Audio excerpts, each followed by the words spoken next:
قربانی کا تصور کب اور کہاں سے آیا؟ حضرت ابراہیم کی قربانی سے متعلق یہودی کیا کہتے ہیں؟ زمانہ قدیم میں انسانوں کو کیوں قربان کیا جاتا تھا؟ بادشاہ اپنے بیٹے کی قربانی کیوں دیتے تھے؟ یہودیت، عیسائیت اور اسلام میں قربانی کا تصور کیا ہے؟ عید قربان کو تعفن سے پاک اور صاف ستھرائی برقرار رکھنے کا نادر نسخہ۔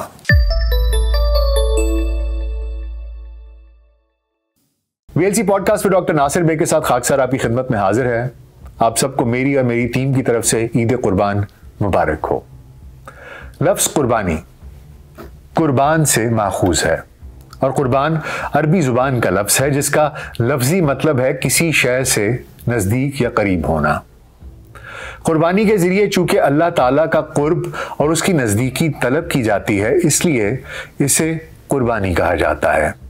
اصطلاح شریعت میں قربانی کا اطلاق اس خاص عمر کے مخصوص جانور پر ہوتا ہے جسے عید الاضحیٰ کے دن سے لے کر ایام تشریق کے آخری دن تک اللہ تعالیٰ کی قربت کے حصول کے لیے مخصوص شرائط اور سبب کے ساتھ ذبح کیا جاتا ہے۔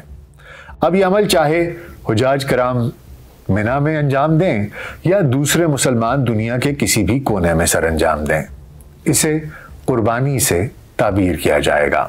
اگر ہم قربانی کی تاریخ کا جائزہ لیں تو یہ رسم ابتدائے آفرینش سے ہی جاری ہے۔ انسانی تاریخ میں سب سے پہلی قربانی حضرت آدم علیہ السلام کے دونوں بیٹوں حابیل اور قابیل نے رب کے حضور پیش کی۔ قرآن حکیم میں سورہ المائدہ کی آیت نمبر 27 میں اللہ تعالیٰ نے اس واقعے کا ذکر ان الفاظ میں فرمایا ہے: وَاتْلُ عَلَيْهِمْ نَبَأَ ابْنَيْ آدَمَ بِالْحَقِّ إِذْ قَرَّبَا قُرْبَانًا فَتُقُبِّلَ مِنْ أَحَدِهِمَا وَلَمْ يُتَقَبَّلْ مِنَ الْآخَرِ۔ اور ذرا انہیں آدم علیہ السلام کے دونوں بیٹوں کا قصہ بھی بے کم و کاس سناؤ۔ جب ان دونوں نے قربانی کی تو ان میں سے ایک کی قربانی قبول کر لی گئی اور دوسرے کی نہ کی گئی۔ یہ تو تھی دنیا کی پہلی قربانی جس کی گواہی خود قرآن کریم نے دے دی۔ اس کے بعد یہ رسم دنیا کی ہر تہذیب میں کسی نہ کسی صورت میں موجود رہی۔ بعض خطوں میں لوگ دیوی دیوتاؤں کی خوشنودی کے لیے انسانوں کو قربان کرتے، تو کہیں قدرتی آفات سے بچاؤ کے لیے خوبصورت اور قیمتی جانوروں کو قربان کیا جاتا رہا۔ بعض تہذیبوں میں غلہ، اجناس اور پھلوں کا نذرانہ پیش کر کے دیوی دیوتاؤں کو خوش کرنے کی روایت بھی تاریخ میں ملتی ہے۔ قدیم اشوری تہذیب کے لوگ اپنے آباء و اجداد کی قبروں پر چھڑکاؤ کیا کرتے تھے۔ ہندو مت میں ستی کی رسم رائج تھی۔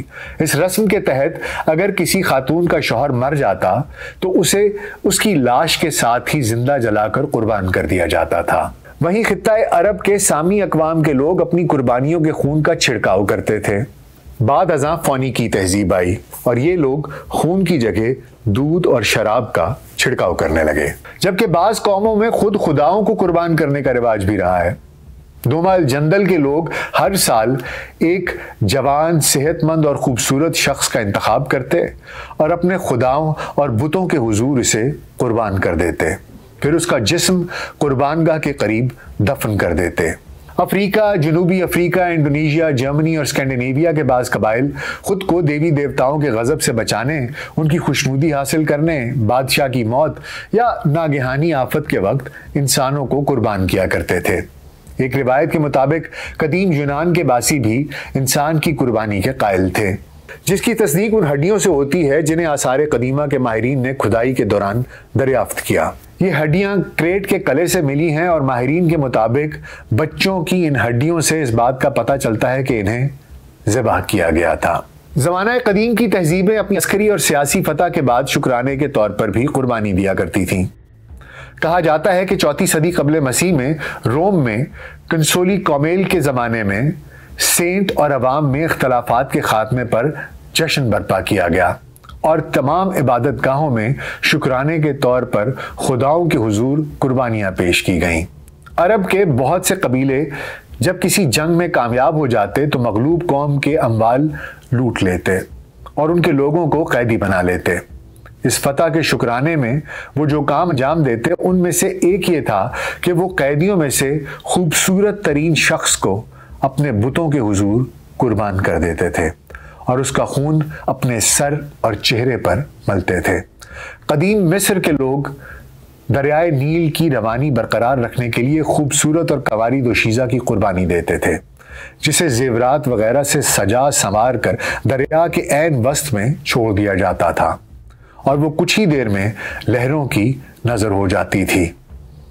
اس ضمن میں ایک یہ واقعہ بھی مشہور ہے کہ جب حضرت عمر کے زمانے میں مصر کو فتح کیا گیا تو ادھر کے گورنر نے حضرت عمر کو ایک خط لکھا کہ یہاں پر ایک رواج ہے کہ نیل کی روانی برقرار رکھنے کے لیے ایک نوجوان دوشیزہ کو نیل کی بھینٹ چڑھایا جاتا ہے۔